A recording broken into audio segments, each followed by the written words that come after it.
Hey everyone, I hope you're doing well. Welcome to another episode of Gear Review. And this one, it's going to be a big one. We're talking about a camera that I've been using pretty much non-stop for about 5 months now. This is the SONY A7C.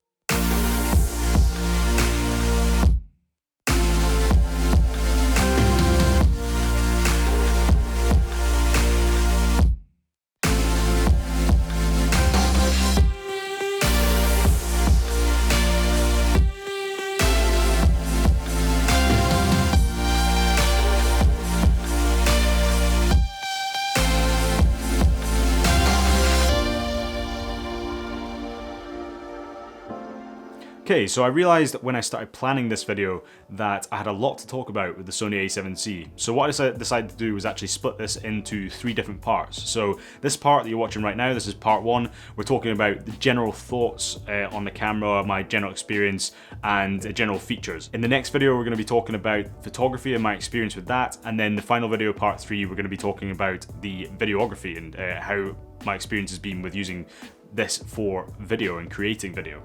So if you want to make sure you don't miss part 2 and part 3 of this review, then please hit that subscribe button down below. So I've used the SONY A7C extensively for photo and video over the last 5 months, and I want to share my experience of using it as someone who has come from Canon cameras, first of all, and also someone who is new to full frame cameras. And bear in mind that any shots that have the SONY A7C in them will be shot with my Canon M50 or with my phone if we're doing comparison shots between the SONY A7C and the Canon M50. But the rest of this video is shot on the SONY A7C in 4K.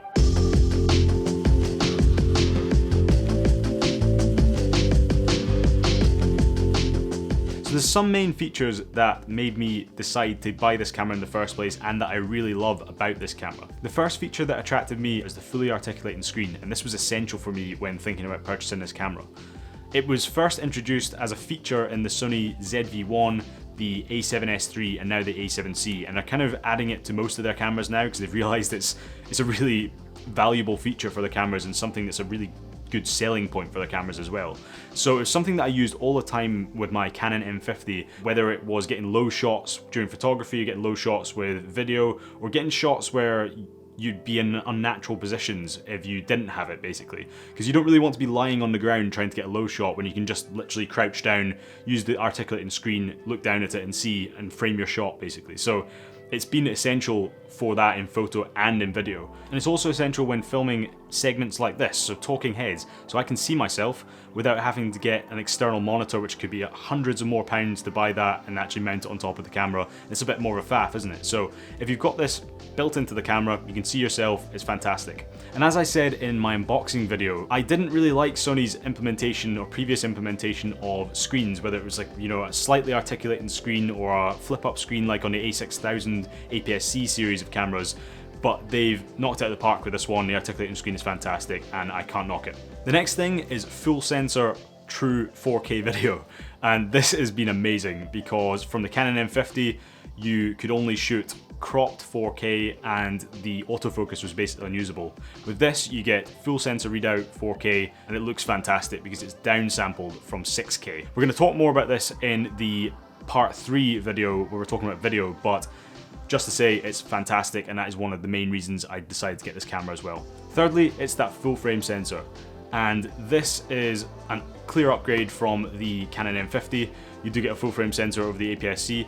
I'm not knocking APS-C sensors, they are still really powerful, and if you know how to use your camera, you can get good results no matter if you're using APS-C or full frame. And it shouldn't be the reason that the sole reason that you upgrade your camera, but it was one of the drawing features for me, and there is something about that full frame look where you get more background separation, and you also get better low light performance, which is really, really useful, and I can see the difference on this camera versus my M50 in low light situations. So next is the Viewfinder, and this camera was originally rumored not to have a viewfinder, and that was kind of a deal breaker for me because I use a viewfinder on my M50 all the time for photography and for framing pretty much. It's just nice when you're in really quite bright situations, you can still frame quite easily. I use the viewfinder all the time and I'm so glad they included it in this. I think in other reviews people have really knocked the viewfinder, said it's not that great, and yeah, I'd agree it's not a fantastic viewfinder, but it is nice to have it. And note that the viewfinder on this has actually got the same resolution as the Canon M50s, and the magnification is 0.59 times, I couldn't actually find the magnification factor on the Canon website. They don't seem to list the magnification, but actually comparing them side by side,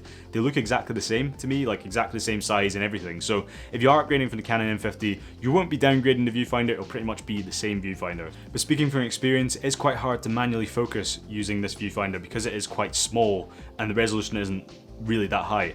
But this is kind of nullified by the fact that you have assistive features like focus peaking, so you can just use that. And if you're using focus peaking, it's easy to, manually focus with this. And I tend to use autofocus most of the time, so this isn't much of a deal breaker for me at all, but that might affect you in a different way, so just bear that in mind when you're thinking about buying this camera. The next thing is the general size of this camera. It's not much bigger than the M50, and that has been amazing for my use, because I'm used to just chucking the M50 in my bag in a particular spot where it fits just right. If I had a bigger camera, it probably wouldn't fit in my bag that well, but this is pretty much the same size, the same kind of footprint as the M50, so I don't really have to change any of my gear to fit a bigger camera, which is nice. And that's the great thing, I could upgrade my camera, but I don't have to sacrifice portability, which is really important if you're going traveling, things like that. You don't want a massive camera to be traveling with and carrying around. And I also just really like the design of this camera. I think it's really sleek, I think it's really well designed in terms of layout and buttons, etc. And it feels a lot more premium than the Canon M50 with that metal body rather than the plastic body of the M50. And in my opinion, I much prefer the all black version than the silver kind of retro version that is the other version that you can get for this camera. I'm not sure if that's a popular opinion, but I think it just looks really nice. Okay, so battery life on this camera, and it's insane. It's so good. It's miles above the M50. So to give you context, with the M50 I'd always carry around 2 spare batteries as well as the battery within the camera, which seems a bit overkill, but if you were going to be out on a day trip or whatever, you might need that if you're filming quite a lot. Whereas with this, I've still just got the one battery, the one I've got in the camera and I got with the camera, and I don't ever get battery anxiety when I'm out. I just never worry about it. I even go out with it down at 50% and I don't worry because it's just so good. You've also got that option to plug it in via USB-C with a power bank if you want to, and that'll increase the time that it runs for, and it'll probably go down by, a tiny percentage every hour, which is great. So you have got that option, plus you've got the option to get a spare battery if you want to, but these batteries are insane. So if you use it like I do, which is kind of intermittently, so when I'm on a walk I'd be using it, I'd turn it off, turn it on, use it, take a picture, etc., take a video, turn it off. I wouldn't really do long form video. If you're doing an actual professional shoot, you might want to get an extra battery, or like I said, plug it in using USB-C and a power bank, but it's phenomenal battery life. And finally, the ergonomics. This comes back to the design a bit, but it's more specifically about how it feels in the hand. And for me, I much prefer the ergonomics of this over the M50, but saying that, I think if you are coming from a bigger camera with a bigger grip, then you won't like this grip. It's really down to preference, but for me, I'm putting this as a positive on this camera because it is a lot better than the M50, which has a really quite small grip. But if you've got big hands or you're coming from a bigger camera, you probably won't like this grip, and just bear that in mind before buying this camera. So just before we move on to things that I don't like as much about this camera, if you are enjoying this video so far, then please hit that like button. It really does help out the video and helps the video get noticed on YouTube.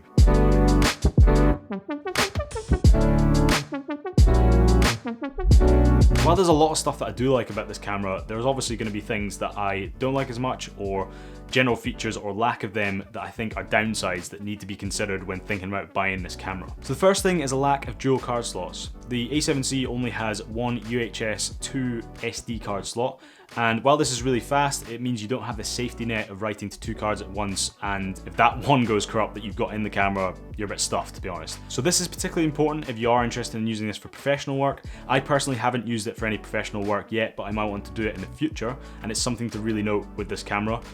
But saying that, in my experience of 5 months with the A7C and with potentially about a year and a half before that with the Canon M50, I've never had a card actually corrupt on me. So maybe bear that in mind. I think it's probably important to think about how you actually use the card as well. When you're putting it into the computer, are you ejecting it when you take it out? All these kind of things. Make sure you're not ejecting the card while you've got the camera on, turn it off before you do. There's all these things you can do to prevent that happening, but obviously these things do happen, so it's something to definitely note if you are considering using this for professional work. So next we move on to the menu system, and this is really a downside because It is using Sony's old menu system when they have implemented new menu systems in cameras that came out before the A7C, such as the Sony A7S3. I think this is potentially down to processing power. I'm not entirely sure, but basically, as this camera is basically a repurposed A7 III with added features, it's using the same menu system as you would find in the A7 III. You can't use the touchscreen while using the menu. It is quite complicated. You've got millions of different pages of things to choose from. But there is a way to get around this, and this is using the My Menu feature, which is a custom menu at the end of the menu system that you can customize with just the features that you use and that you need all the time pretty much. So you can just add those features in, and I use this all the time. I rarely use the main menu. And then there's also the function menu, which is a really easily accessible menu that you can access all the features you need, and you can actually customize that to whether you're using it for video or photo and customize it differently. So I've got picture profiles on my video function menu, for example, but I don't have it on the photo menu, so I find that really quite useful. You've also got custom modes on the camera, which means that you can switch to them, set them. I've got it set to 4K 24 frames per second, and then the other one for 1080p at 120 frames per second, which are the two settings that I use the most. You can dial that into the way you want it to, and you can quickly switch between them as you are on a shoot or whatever and access them really quickly. Whereas if you're trying to do everything from the menu every time and set everything up, it would literally take you so long trying to just find things before you actually change them. So I definitely say the menu's a downgrade, because I think you can find better menus on the Canon cameras, for example, and on different cameras, they just do menus better. But saying that, if you just take a little bit of time to dial in your custom settings and work it out the way that you want it to be in your My Menu, then this really isn't an issue. So thirdly, we have the exposure compensation dial, and this is on the top of the camera. It takes up quite a lot of space, and it's only usable when you're in auto modes. And I just rarely use auto modes unless I'm in a pinch and I want to maybe prioritize shutter speed over the other settings and just get that specific shutter speed dialed in. Then I might use auto settings, but it's literally disabled in manual modes. I feel like this could have been repurposed as something else, to be honest, or potentially made customizable so you could change it to whatever you wanted. But that's not the case. It's just there. For me, it's just a useless kind of dial that I don't really use. If you use auto settings quite a lot, you'll find it extremely useful, but for me, it's just not that useful.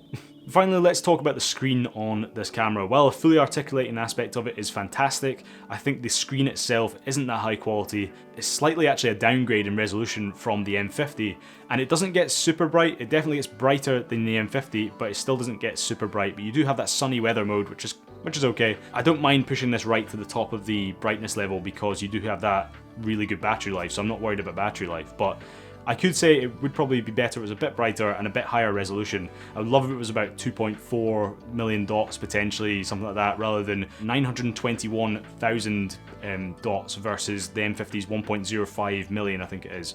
So bear that in mind, it's kind of a downgrade, the screen, but it's usable. I mean, and it's kind of nullified all these things like, you know, checking your exposure and checking your focus, etc. is all nullified if you know how to use the assistive features such as focus peaking and the histogram on your camera, or the exposure multimetering.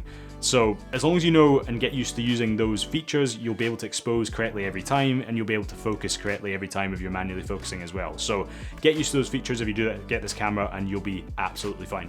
So as you can see, with all these downsides, you can actually overcome them by just switching the way you use the camera a little bit, which means that they aren't really deal breakers, with the exception of the dual card slots, because I think if you are looking for dual card slots, or you're looking for some sort of redundancy to your shooting process in professional work, for example, you can't really overcome that in any way, so that might be a deal breaker for you if you are using this for professional work, for example. So definitely bear that in mind, but the rest of them, you can overcome them by just kind of using the camera in a different way. So we've come to the end of part one of my Sony A7C review, but if you are interested in my thoughts on photography and video with this camera, then please stick around, hit that subscribe button and a notification bell down below to keep up to date with when part 2 and part 3 come out, and they'll be coming in the next few weeks. If you do have any questions or thoughts about the A7C, then please drop me a comment down below. I love answering them. I answer pretty much every comment that I get on this channel. But otherwise, as always, it's been an absolute pleasure, and I'll catch you guys in the next one. Cheers.